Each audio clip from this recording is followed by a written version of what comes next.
Hello everyone, welcome back to my channel. आज मैं लेकर आई हूँ बिल्कुल यूनिक रेसिपी। तो बिल्कुल आसानी से बनने वाली ये न्यूट्रिशियस रेसिपी उम्मीद है आप सबको जरूर पसंद आएगी। तो इसके साथ खाने के लिए आज हम बना लेंगे मल्टीग्रेन की रोटी। तो ये रोटी में ऐसी क्या खास बात है, ये जानने के लिए आज का वीडियो आपको एंड तक देखना होगा। आज की रोटी की खास बात यह है कि इसे आप दोनों तरीके से बना सकते हैं। चाहे तो क्रिस्पी बना सकते हैं या फिर बिल्कुल सॉफ्ट बना सकते हैं, जैसे कि गेहूं की रोटी होती है। तो आज मैं बिल्कुल गेहूं की रोटी की तरह सॉफ्ट बनाने वाली हूं। तो ये देखिए, बिल्कुल ये सॉफ्ट रहेगी। आप इसे 2 दिन तक भी रखेंगे या फिर 3 दिन तक भी रखेंगे तो बिल्कुल इसी तरीके से सॉफ्ट रहेगी।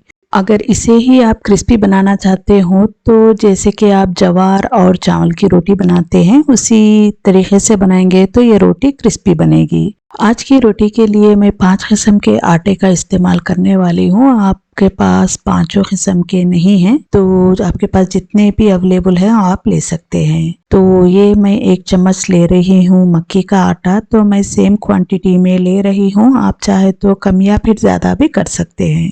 1 चम्मच लेंगे राइस फ्लावर यानी चावल का आटा।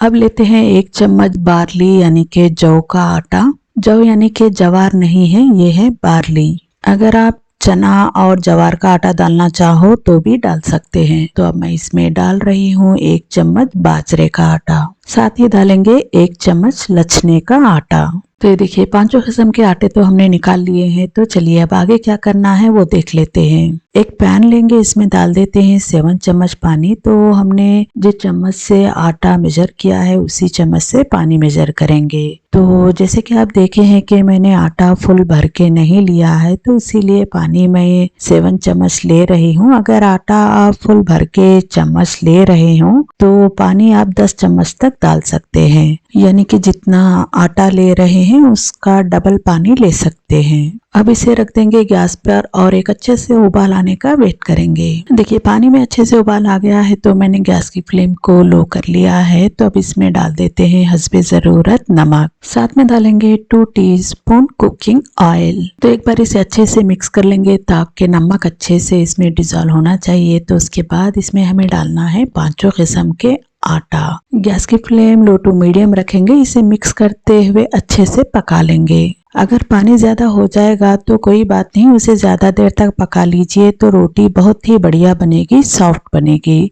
अगर पानी कम होगा तो आटा पानी में ठीक से नहीं पकेगा तो रोटी सॉफ्ट नहीं बनेगी और इसके किनारे टूटने लगेंगे। तो इस बात का जरूर ख्याल रखिए। तो अब हम गैस की फ्लेम को लो कर देंगे और इसे अच्छे से मिक्स करते हुए बिल्कुल सूखा होने तक पकाना है। जैसे कि हम रोटी के लिए आटा गूंथते हैं बिल्कुल उसी तरीके का होने तक इसे पकाना होगा। अगर आटा गीला रह जाएगा यानी कि इसमें पानी बहुत ज्यादा रह जाएगा तो रोटी ठीक से नहीं बनेगी। तो इसी तरीके से और थोड़ी देर तक अच्छे से मिक्स करते हुए पका लेंगे।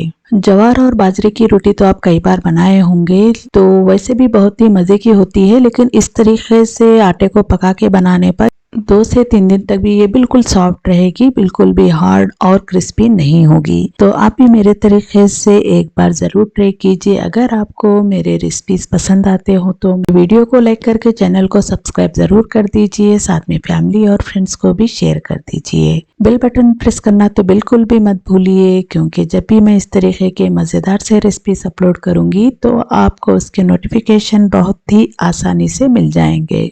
तो देखिए इसे हमने लगातार 2 मिनट तक तो अच्छे से पका लिया है। तो ये देखिए अच्छे से मिक्स तो हो गया है लेकिन अभी भी बहुत सॉफ्ट है, तो और थोड़ी देर इसे अच्छे से पका लेंगे। अगर इसी स्टेज पे हम गैस की फ्लेम बंद कर देंगे तो ये रोटी ठीक से नहीं बनेगी। जब हम इसे बेलने लगेंगे तो ये टूट जाएगी। तो और थोड़ी देर इसी तरीके से पका लेंगे। तो ये देखिए आटा बढ़िया से पक चुका है। तो अब हम गैस की फ्लेम बंद कर देंगे। इसे ढक के रूम टेम्परेचर पे आने का वेट कर लेंगे। तब तक हम इसके साथ खाने के लिए बहुत ही न्यूट्रिशियस और बिल्कुल यूनिक रेसिपी बना लेंगे। तो इसके लिए आज मैंने लिया है मूली और बीटरूट की भाजी। जैसे कि आप सभी जानते हैं बीटरूट हेल्थ के लिए बहुत ही फायदेमंद होता है, तो आज हम इसके पत्ते का यूज करते हुए भी सब्जी बनाएंगे। तो इसके पत्तों को हम इस तरीके से तोड़ लेंगे, इसके काड़ियों का इस्तेमाल नहीं करेंगे। आज की रेसिपी में हम मूली के साथ साथ मूली की भाजी का इस्तेमाल भी करेंगे। तो आधी मूली को अच्छे से धोने के बाद मैंने छिलकर इस तरीके से कट कर लिया है। तो उसके बाद मूली की भाजी को भी मैंने अच्छे से धो लिया है। तो ये देखिए बिल्कुल कौली भाजी हो तो इस तरीके से काड़ियों के साथ ले सकते हैं, वरना हम इस तरीके से सिर्फ पत्तों को लेंगे। मूली और बीटरूट के पत्तों को अच्छे से धोने के बाद मैंने फाइनली चॉप कर लिया है। आज की रेसिपी में हम लाल मिर्च पाउडर का इस्तेमाल नहीं करेंगे, तो हस्बे जरूरत हरी मिर्च को मैंने फाइनली चॉप करके रख लिया है। तो 5 से 6 लहसुन को भी फाइनली चॉप करके रख लिया है। तो इसमें हम अदरक का इस्तेमाल भी नहीं करेंगे। तो ये देखिए मीडियम साइज के 2 प्याज को भी मैंने फाइनली चॉप करके रख लिया है। तो चलिए आज की रेसिपी बनाना स्टार्ट करेंगे।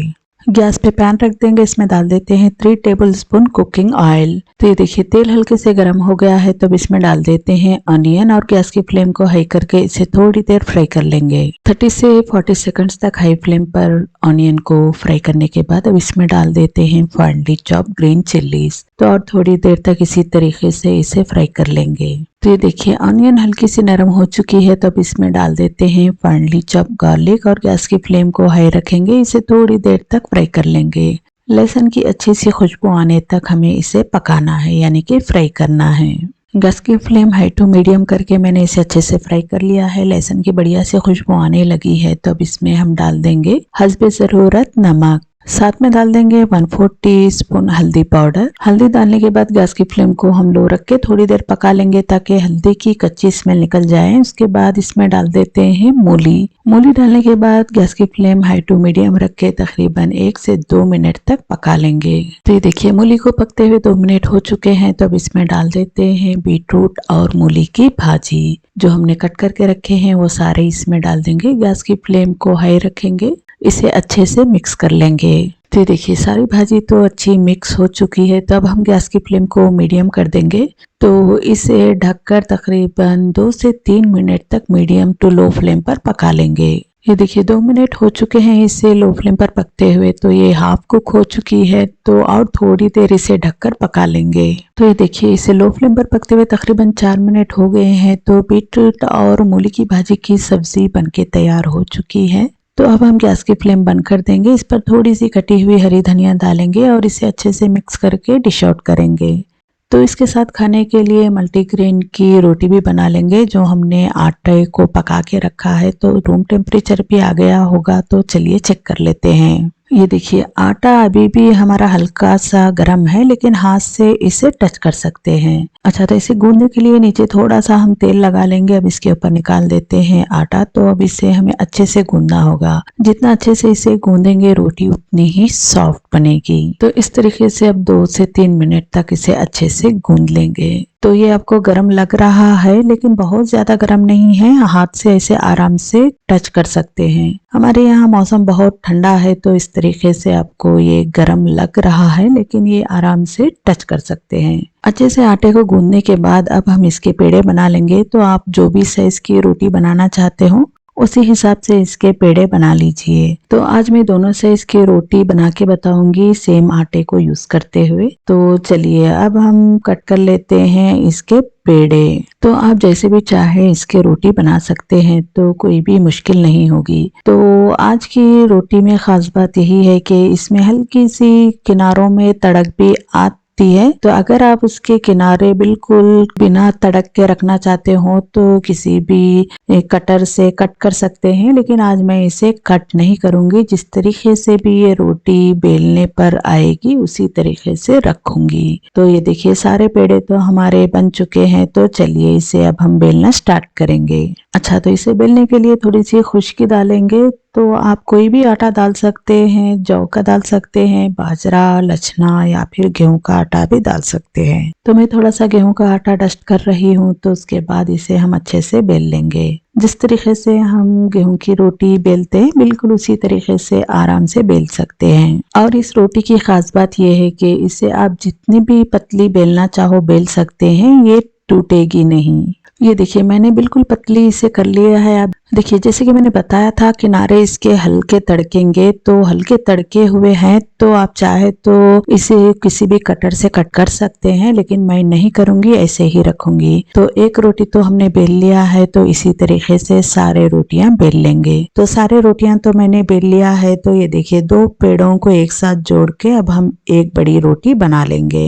अच्छा, तो रोटी बेलते वक्त सारे पेड़ों को ढक के रखना बहुत जरूरी है, ये सूखना नहीं चाहिए। अगर सूख जाएंगे तो इसके किनारे बहुत ज्यादा तड़केंगे तो रोटी ठीक से बेल नहीं पाएंगे। तो इस बात का जरूर ख्याल रखिए। अगर रोटी बहुत ज्यादा तड़क रही है तो इस तरीके से इसे दोबारा से गोल घुमाते हुए इसका पेड़ा बना लीजिए। तो आप जितनी भी चाहे उसे पतली बेल सकते हैं और किनारे ज्यादा नहीं तड़केंगे। तो इन रोटियों की खास बात यह है कि ये एक दूसरे के ऊपर डालने पर भी ये एक दूसरे को चिपकेंगे नहीं। इस तरीके से सारे बेल के रखने के बाद एक साथ इसे सेक सकते हैं। तो ये देखिए मैंने लास्ट रोटी भी बेल लिया है, तो गैस पे तवा भी रख दिया था गर्म होने के लिए। तवा भी अच्छे से गर्म हो गया है, तो चलिए अब इसे सेक लेंगे। अच्छा, तो मल्टीग्रेन की रोटी को सॉफ्ट रखने के लिए 2 बातों का जरूर ख्याल रखिए। पहला तो तवे को अच्छे से गर्म कीजिए, दूसरा रोटी को हाई फ्लेम पर सेकिए। अगर तवा ठीक से गर्म नहीं होगा तो रोटी क्रिस्पी हो जाएगी,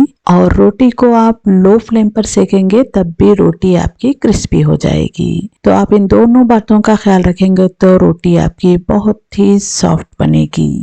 तो एक साइड इसको हल्के से पकाने के बाद इसे पलटेंगे, इसका दूसरा साइड भी हल्के से पका लेंगे। तो ये देखिए हल्के से फूलने लगी है, तो अब इस तरीके से आहिस्ता से प्रेस करते हुए इसका दूसरा साइड भी पका लेंगे। इसे सेकने के लिए ज्यादा टाइम नहीं लगता, बहुत ही कम टाइम में ये आराम से पक जाती है। तो ये देखिए एक साइड बढ़िया से पक चुकी है। तो आप चाहे तो इसके ऊपर तेल लगा सकते हैं या फिर बटर लगा सकते हैं। तो आज मैं बिल्कुल सिंपल तरीके से ही रखूंगी, ना ही इस पे तेल लगाऊंगी ना ही बटर लगाऊंगी। तो आज हम हेल्दी रोटी बना रहे हैं तो बिल्कुल हेल्दी तरीके से ही रखेंगे। तो हमने तेल इसमें आटे को पकाते वक्त डाला था, तो बस उतना ही तेल रखेंगे और तेल इसमें नहीं लगाएंगे। तो ये देखिए इसके दोनों साइड बढ़िया से पक चुके हैं, तो अब इसे हम तवे से निकाल लेंगे। अगर आप इस रोटी को ज्वार की रोटी की तरह बिल्कुल क्रिस्पी बनाना चाह रहे हो तो इस पर पानी लगाकर बना सकते हैं। ज्वार की रोटी कैसे बनाते हैं वो रेसिपी अगर आप